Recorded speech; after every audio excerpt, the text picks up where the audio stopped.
Hello students, how are you?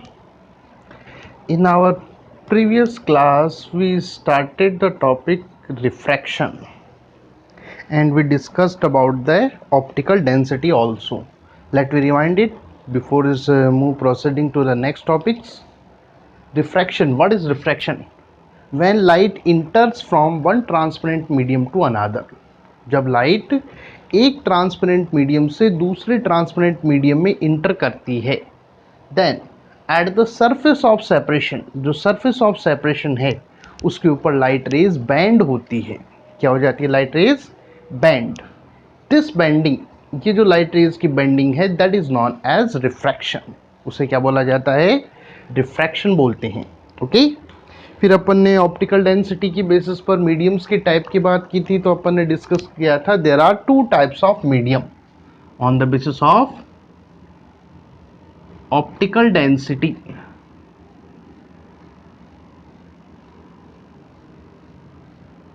There are two types of medium. One is rare and second one is denser.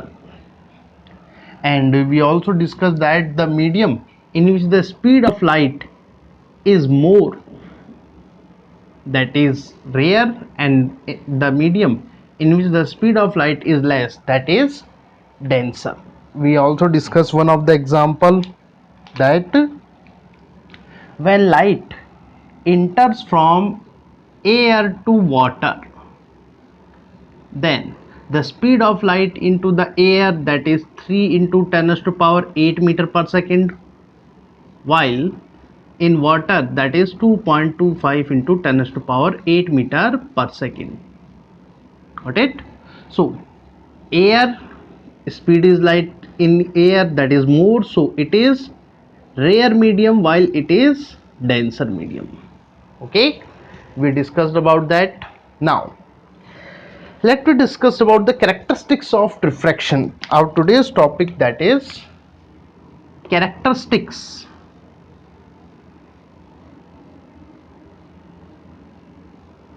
of refraction. Characteristics of refraction. In this topic we will discuss that what will happen when light enters from rare medium to denser or denser medium to rarer. Okay, there are lots of conditions about the refraction, but we mainly discuss the three topics, 3 points we will discuss. First, when light enters from rare medium to denser, what will happen? And light enters from denser medium to rare, then what will happen? And third we will discuss later on. Okay, the first, when light enters from rare medium to denser, जब light rare medium से denser medium में जाए. Suppose this is incident light रे and it is its path. ये incident light रे है और ये इसका पाथ है अगर ये बैंड ना हो तो. Got it? This is incident light ray. Similarly, here also this is incident light ray and it is its path. The point at which the light is entering from one medium to another, we will draw a normal. Suppose that is normal and here that is normal. Okay, now what will happen when rare medium to light enters from rare medium to denser? जब light rare medium से denser medium में जाएगी तो definitely यहाँ पर speed ज़्यादा है और यहाँ पर स्पीड कम है. तो फर्स्ट तो होगा it will slow down. Light जब रेयर मीडियम से डेंसर मीडियम में जाएगी तो कैसी हो जाएगी? It will slow down. और स्लो डाउन होने के साथ it band towards the normal. किधर बैंड हो जाएगी ये? It bands towards the normal. किधर की साइड बैंड हो जाती है? नॉर्मल की साइड में. Okay, because that is normal. ये अगर बैंड नहीं होती तो ऐसे चलती, लेकिन ये रिफ्रैक्ट होकर किधर आ रही है? दैट इज रिफ्रैक्टेड रे. ओके, तो ये किधर आ रही है? नॉर्मल की साइड में. Got it? जब लाइट डेंसर मीडियम से रेयर मीडियम इंटर करे, किससे किसमें? डेंसर मीडियम से रेयर में, तो यू नो दैट उसकी स्पीड बढ़ेगी तो that means speed up, light जो है उसकी स्पीड बढ़ जाती है। और उसके साथ साथ लाइट जो है it bend away from the normal, किधर बैंड होगी, away from the normal.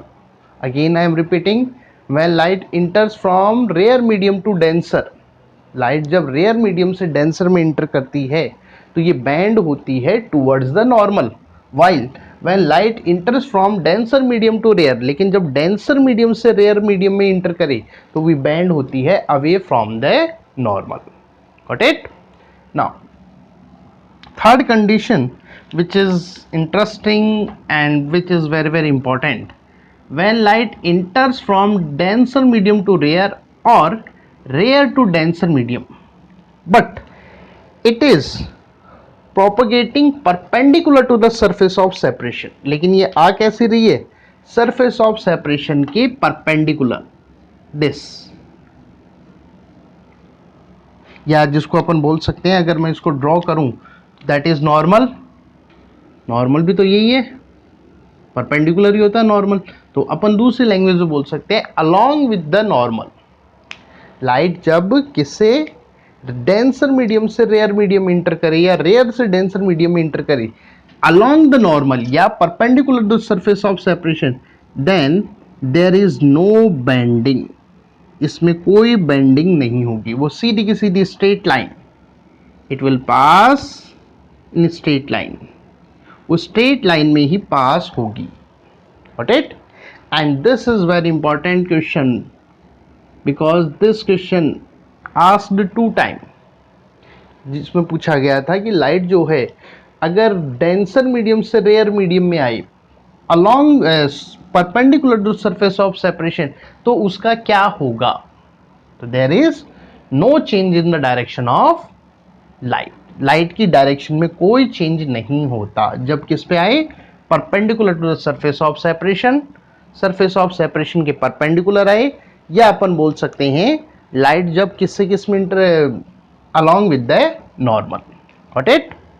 Now let us discuss some of the routine examples in our daily life that we can understand with the help of refraction. Okay, the first example that we will discuss, that is the rising appearance of coin, the rising appearance of coin.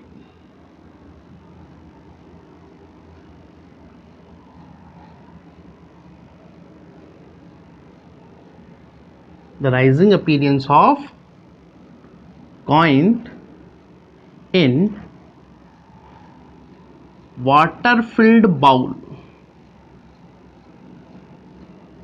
पानी से भरी किसी भी कटोरी के अंदर कोई भी जो शेप जो यूटेंसिल है, कोई भी बर्तन है, उसमें जब अपन किसी कॉइन को देखते हैं, किसी भी कॉइन को जब अपन देखते हैं तो वो हमें हमेशा ऊपर उठा हुआ दिखाई देता है, हमेशा कैसे दिखेगा, ऊपर उठा हुआ दिखाई देता है। Then question comes in our mind that why it is, ऐसा क्यों होता है, it is due to refraction of light, किसके कारण होगा, रिफ्रैक्शन ऑफ लाइट के। ओके, सपोज ये कोई यूटेंसिल है, कोई भी बर्तन हो सकता है, उसके अंदर दैट इज कॉइन, ये यहां पर कॉइन है। ओके, और इस यूटेंसिल के अंदर सपोज इतना वाटर फील्ड है,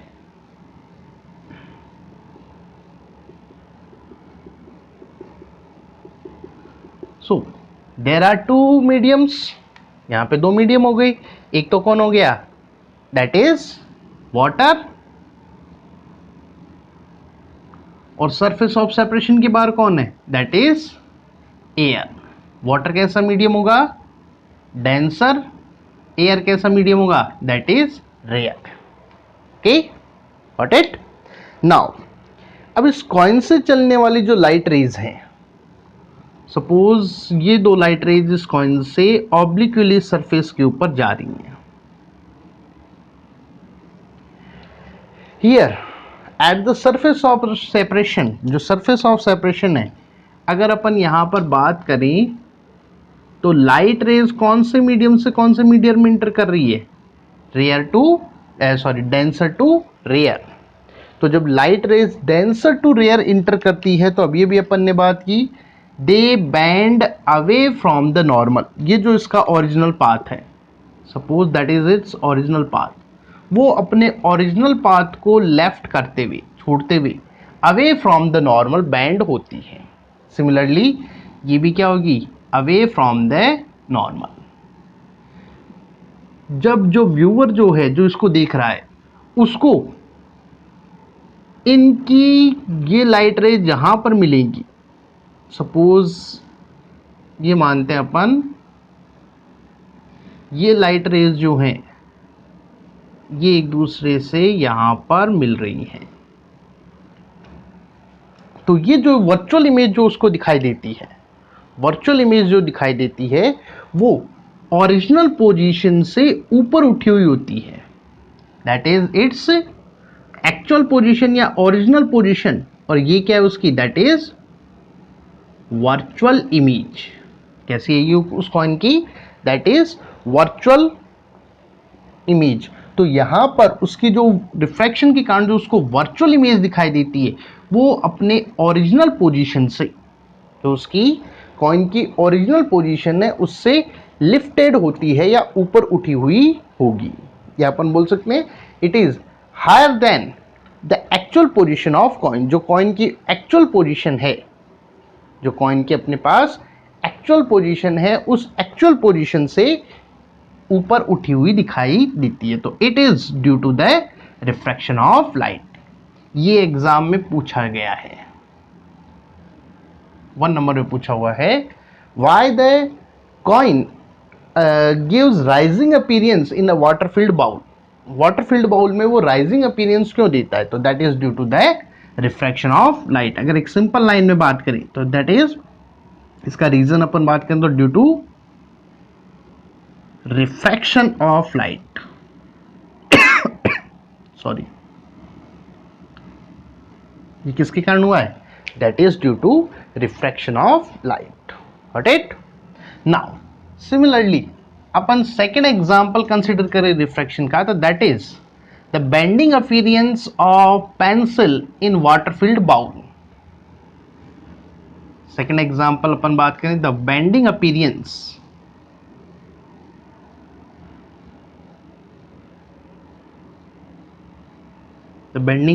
ऑफ पेंसिल, पेंसिल की बात कर सकते हैं अपन, या rod in water filled bowl.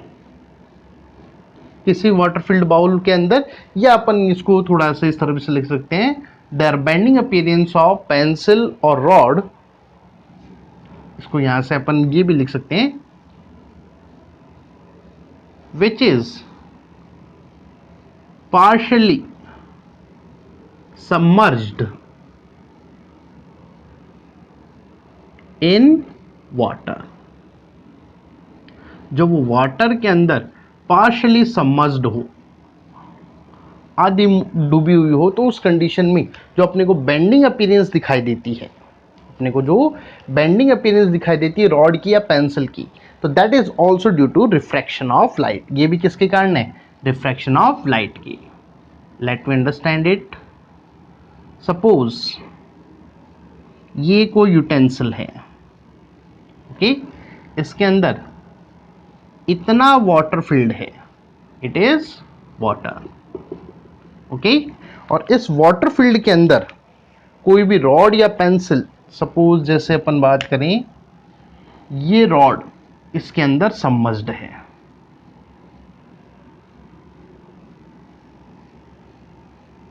Okay, ये रॉड मान लेते हैं अपन, ये पेंसिल मान लो, जो भी अपनी मर्जी हो वो अपन यहां पर इमेजिन कर सकते हैं। नाउ अगेन जैसे अभी अपन ने बात की, सिमिलरली यहां से जो लाइट रेज जो चलेंगी,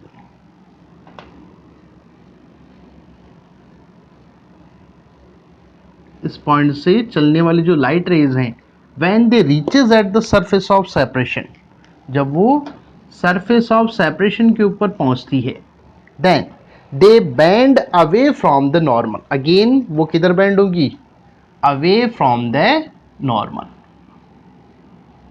okay, they bend away from the normal. तो ये वाला पॉइंट जो है उस व्यूअर को कहाँ दिखाई देगा, जहां पर दोनों लाइट रेज मिल रही हैं, क्योंकि अपन को पता है जहां पर लाइट रेज रियल में मिलती हैं या मिलती हुई दिखाई देती हैं वहां पर हमें वो पॉइंट दिखाई देगा। तो जो पेंसिल जो है उसका जो नीचे वाला जो सबमर्ज्ड पोर्शन है उसकी वर्चुअल इमेज व्यूअर को कुछ ऐसी दिखाई देगी।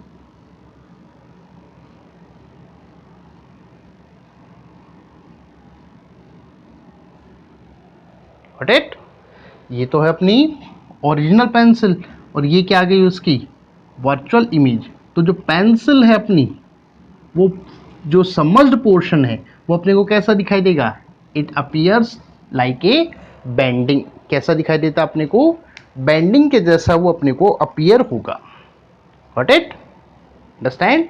So again I am repeating here, when the light rays of from the pencil, the submerged portion of the pencil reaches at the surface of separation, जब surface of separation के ऊपर पहुंचती है, they bend away from the normal, वो क्या होंगी, away bend होगी, normal से दूर bend होती है। जब ये light rays किसी व्यूअर के पास पहुंचती है तो वो उस पेंसिल की एक वर्चुअल इमेज उसको दिखाई देगी जो थोड़ा सा ऊपर उठा हुआ होगा।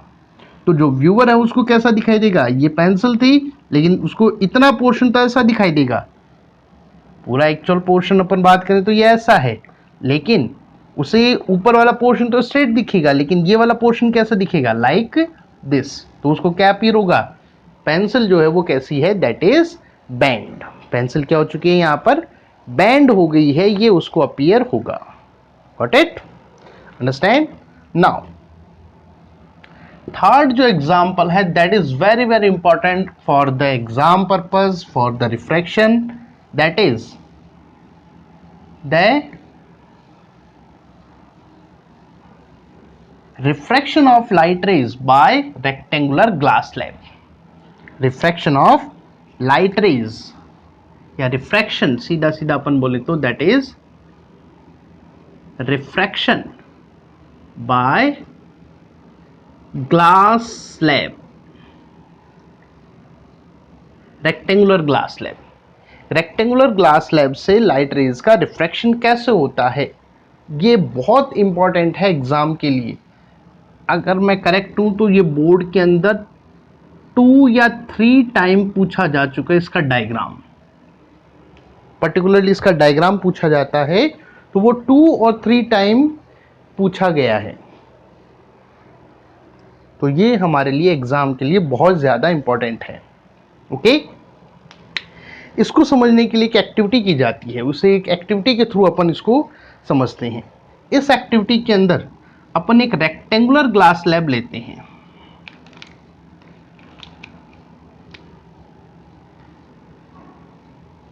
Suppose it is a rectangular glass slab.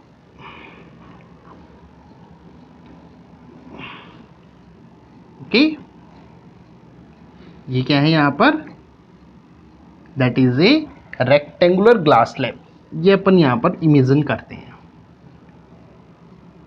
Okay, इसको एक व्हाइट पेपर के ऊपर, कार्डबोर्ड, उसके ऊपर एक व्हाइट पेपर लगाकर इसके ऊपर अपन इसको प्लेस करते हैं। व्हाइट पेपर के ऊपर प्लेस किया और इसको मार्क कर लेते हैं, इसके आउटलाइन मार्क कर लेते हैं। Suppose that is point A, that is point B, that is point C and that is point D. Okay, these are the 4 points. Okay, अब अपन यहां पर किसी भी AB फेस में किसी भी पॉइंट के ऊपर, जैसे ये वाला पॉइंट है, इस पॉइंट के ऊपर एक नॉर्मल ड्रॉ करते हैं। परपेंडिकुलर है तो दैट इज नॉर्मल। ओके, इसको नाम दे सकते हैं अपन, ये पॉइंट मान लेते हैं अपन, that is O, that is N, that is N dash. तो N N डैश या ON जो भी अपना मर्जी हो वो अपन नाम बोल सकते हैं। ये नॉर्मल अपन यहाँ पे ड्रॉ किया। Got it? अब इस नॉर्मल के बाद में अपन एक लाइन बनाते हैं, एक लाइन बनाते हैं जो कि इस पॉइंट ओ पर मिले और जो अपना नॉर्मल है इस नॉर्मल के साथ कोई ना कोई एंगल, जैसे एंगल आई यहां पर बनाए। Got it? अंडरस्टैंड? तो ये लाइन अपन यहां पर ड्रॉ करते हैं।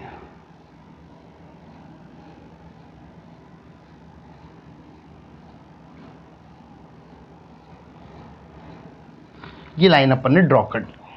ओके, अब अपन जो सीडी साइड है, ये वाली साइड, इस वाली साइड में देखते हुए, मतलब इसको आप ऐसा समझिए जैसे ये ग्लास स्लैब है। ओके, यहां पर अपन ने 2 पिंस लगा दी, ये नॉर्मल ड्रॉ किया पेपर के ऊपर और 2 पिंस यहां पर अपन ने अटैच कर दी। अब इनकी इमेजेस को इस साइड में देखते हुए, रेक्टेंगुलर ग्लास स्लैब की जो अपोजिट फेस है, यहां पर तो अपन ने पिंस लगाई हैं, इस वाली फेस के अंदर अपन देखते हुए 2 मोर पिंस, अच्छा सॉरी, यहां पर लाइन ड्रॉ की और लाइन ड्रॉ करने के बाद इसके ऊपर 2 पिंस, 2 आल पिंस जो हैं, suppose that is P Q, that is P and that is Q, ये अपन यहां पर प्लेस करते हैं। ओके, अब इन दोनों की इमेजेस को इस वाली साइड में, जो सेकंड वाली साइड है, उसमें देखते हुए अपन 2 मोर पिंस, जो 2 मोर पिंस हैं,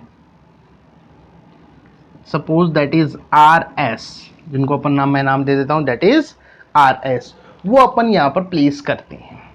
इस तरीके से प्लेस करते हैं कि इनकी जो इमेज अपने को दिखाई दे रही है उसके साथ ये दोनों पिंस एक स्ट्रेट लाइन में आ जाए।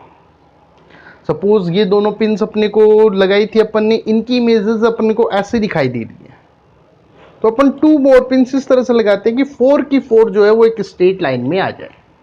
Got it? In such A way that these pins make a straight line with the images of PQ। Got it? Understand? अच्छा, इसके अलावा एक और पॉइंट पर, किसी भी एक और पॉइंट पर, जैसे अपन मान लेते हैं दैट इज F, या कोई भी पॉइंट मान लेते हैं, इसके ऊपर अपन एक और नॉर्मल ड्रॉ करते हैं। ओके, और इस नॉर्मल के ऊपर अपन 2 पिंस यहां पर अटैच करते हैं। क्या करेंगे अपन? 2 पिंस, जैसे अपन नाम दे देते हैं दैट इज EF, इनको अपन अटैच करते हैं या इनको पॉइंट आउट करते हैं।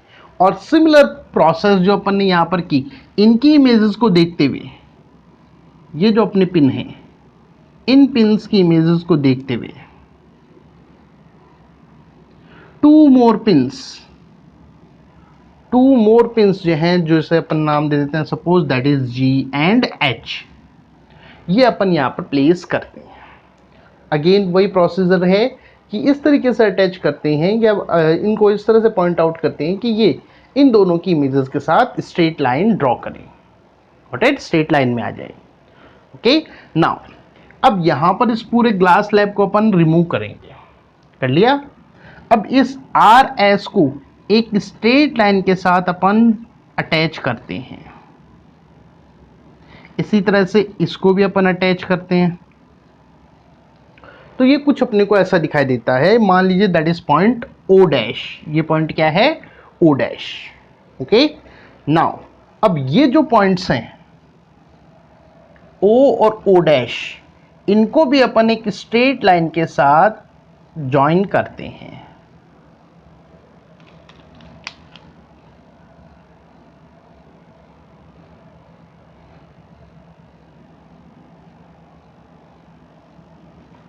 O डैश को भी अपन एक स्ट्रेट लाइन के साथ यहाँ पर ज्वाइन करते हैं और इसके अलावा यहाँ पर भी अपन एक नॉर्मल ड्रॉ करते हैं। तो अपने को ये इस तरीके की जिगजैग लाइन दिखाई देती है। ओके, इनको जब अपन ज्वाइन करेंगे EF, इनको जब अपन ज्वाइन करते हैं तो ये हमें एक स्ट्रेट लाइन के तौर पर अपने को ये दिखाई देगी। Got it? अंडरस्टैंड? अब यहां पर कौन किसको इंडिकेट कर रहा है? यहां पर PQ जो है, PQ ये इंडिकेट करता है इंसिडेंट लाइट रे को। किसको इंडिकेट करेगा? इंसिडेंट लाइट रे को। ओ डैश जो है ये इंडिकेट करता है रिफ्रैक्टेड लाइट रे को। किसको? रिफ्रैक्टेड लाइट रे को। Got it? इनको नाम दे देते हैं अपन एम डैश, एन डैश जो है और M dash, they are showing the normal. ये किसको शो कर रहे हैं? नॉर्मल्स को। ओके और जो अपने जो पी क्यू, अच्छा इसको भी अगर अपन इंडिकेट करें तो अपन बोल सकते हैं P Q and E F, ये किसको इंडिकेट करेगा? इसी तरह से जो ओ एस है, ओ एस और जो जी एच है ये इंडिकेट कर रहा है इमर्जेंट रे को। किसको? इमर्जेंट रे को ये इंडिकेट करते हैं। Got it? अब अपने को यहाँ पर ज़्यादा अपने डिटेल में नहीं है, लेकिन अपने को यहाँ पर कुछ चीज़ों को अपने को जस्टिफाई करना होता है कि लाइट रेज ये इस तरीके से ट्रेवल क्यों की। अगर अपन यहाँ पर कंसिडर करें पी क्यू, तो ये इंटर कर रही है from the air to the glass. किससे किस में इंटर कर रही है? एयर से ग्लास के अंदर ये इंटर कर रही है। एयर कैसा मीडियम है? Rare medium. एंड ग्लास कैसा मीडियम है? That is denser. तो when light enters from the rare medium to denser, light जब एयर रेयर मीडियम से डेंसर मीडियम इंटर करती है तो बैंड किधर होती है? Towards the normal. तो इसलिए PQ जो है वो रिफ्रैक्ट होकर ओ डैश बनी, जो कि टूवर्ड्स द नॉर्मल बैंड थी। किधर थी? Towards the normal. ओके अब ये जो ओ डैश जो है ये जब अपनी इस सरफेस पे पहुंचती है, इस फेज के ऊपर या इस एज के ऊपर पहुंचती है, तो अगेन यहां पर मीडियम चेंज है। इस बार लाइट किससे किस में जा रही है? Glass to air. Light is travelling from glass to air. Light किस में ट्रेवल कर रही है? ग्लास टू एयर के अंदर ट्रेवल कर रही है, and that means denser to rare medium, so it bend away from the normal. ये क्या हो जाएगी? जो नॉर्मल है उससे अवे बैंड होती है। तो यहां पर टू टाइम रिफ्रैक्शंस के कारण, देखो वन पोजीशन तो यहां पर रिफ्रैक्शन हुआ और वन पॉइंट पर यहां पर रिफ्रैक्शन हुआ, तो जो लास्ट में जो लाइट निकल रही है जिसको अपन इमर्जेंट रे बोल रहे हैं, इट बिकम्स शिफ्टेड। जो इंसिडेंट लाइट रे है उसके पैरेलल रहेगी, क्योंकि दोनों टाइप के दोनों बार जो रिफ्रैक्शन हुए हैं दे आर सेम। रिफ्रैक्शंस कैसे हुए? सेम हुए हैं क्योंकि मीडियम सेम है। एयर ग्लास एयर, तो ग्लास से एयर कर लो या एयर से ग्लास कर लो, मीडियम तो सेम ही रहेगा। मीडियम्स तो वही रहे ना, मीडियम्स में कोई चेंज नहीं हुआ। वही एयर यहाँ थी, वही एयर यहाँ है, वही ग्लास ये रहा। चाहे इसमें इंटर करने वाली बात हो, चाहे इससे बाहर जाने वाली बात हो, तो मीडियम सेम है। लेकिन इवेंट जो है वो बदल रहे हैं, रेयर से डेंसर और डेंसर टू रेयर। इसलिए लाइट रे जो है अपने जो ओरिजिनल पाथ है उससे शिफ्ट हो जाती है लेफ्ट या राइट साइड में। ओरिजिनल पाथ से क्या हो गई? लेफ्ट या राइट साइड में शिफ्ट हो जाती है। इसे बोला जाता है, that is called lateral displacement. क्या वर्ड काम में लिया जाएगा? It is called lateral displacement. अगर अपन EF की बात करें तो EF जो है वो बिल्कुल स्ट्रेट चल रही है GH की तक, मतलब EF GH सब स्ट्रेट लाइन चल रहे हैं। Why? Because here EF which is incident light ray is traveling along with the normal, or we can say that perpendicular to the surface of separation। Surface of separation के perpendicular आ रही है, इसलिए इसमें कोई bending नहीं होती और बल्कि ये स्ट्रेट लाइन के तौर पर चली जाती है। राइट? तो ये जो एक्टिविटी है, ये पूरा का पूरा जो रिफ्रैक्शन अभी तक अपन ने पढ़ा कि लाइट रे जब रेयर से डेंसर में जाए या डेंसर टू रेयर में जाए या अलॉन्ग विद द नॉर्मल जाए, तो उस कंडीशन में किस तरीके से बेंड होगा उसको ये पूरी तरह से क्लियर करता है। Right? Understand? This is the diagram of refraction of glass slab by refraction of light by glass slab, जो बोर्ड के अंदर पूछा जाता है। I think you can explain about it. Okay? Clear? About the laws of refraction we will discuss in next class. Thank you.